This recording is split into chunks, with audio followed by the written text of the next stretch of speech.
Achyut सामंतଙ୍କ kit विश्वविद्यालय पुणी विवाद रे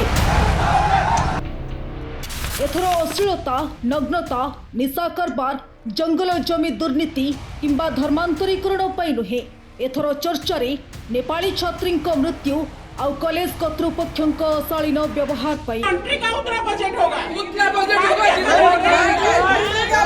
प्रकृति लामसल नामक जड़े नेपाली छात्री निज पूर्व पुरुष बंधुଙ୍କ निर्यातना सही न पारी आत्महत्या करिसेंती बोली खबर आसी से मासक आगरू यही घटना को कॉलेज कर्तृपक्ष निकट में अभियोग करथिले मध्य कॉलेज कौनसी कार्यानुष्ठान ग्रहण कला नहीं। सोशल मीडिया रे घुरी बुलुथिबा उभयଙ୍କ फोन वार्तालाप शुणिथिबे जेउथिरे पुरुष बंधु जनक झियोटी को अनर्गल गाली देउछंती। सच बताना को झूठा सीधा कर दूंगा पूरा दिन शांति से रात जब आती चली आती है मेरी मैंने स्टार्ट किया माफी मांग प्रकृति मेरे मुंह मत लगा मुझे कुछ माफ कर दो बोल निर्यातना सही न पारी निज जीवन हारिथिले प्रकृति किंतु कॉलेज पाखरे छात्र आउ स्थानीय लोक कुहाकुही होछंती प्रकृतिଙ୍କ मृत्यु पछरे आउ किछि कारण थाई पारे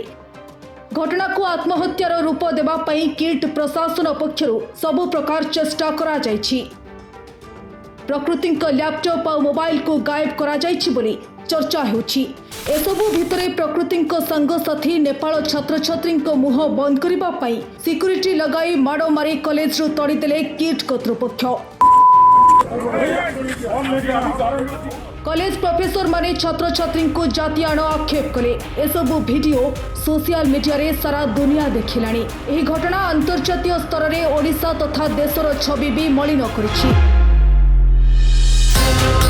एबीवीपी छात्र छात्री आंदोलन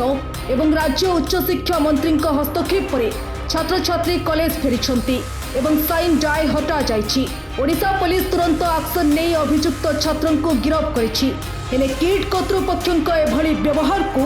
देश तथा विदेश में कठोर निंदा करा जाउछि निजको महात्मा भावे प्रचार कराउथिबा बीजेडी पूर्वतन एमपी अच्युत सामंतଙ୍କ अजाणତରେ एसबु घटना हेबा तो संभव नुहे आगरू बीजेडी शासनर फायदा नहीं जंगल जमी माड़ी बसिबा भली घटना सारा ओडिशा देखिछि अनेक घटना को चापी देबारे ओस्ताद ए धोब फरफर बाबूଙ୍କ सत केबे बाहर को आसीबो ताहा देखिबाकू बाकी रहिला।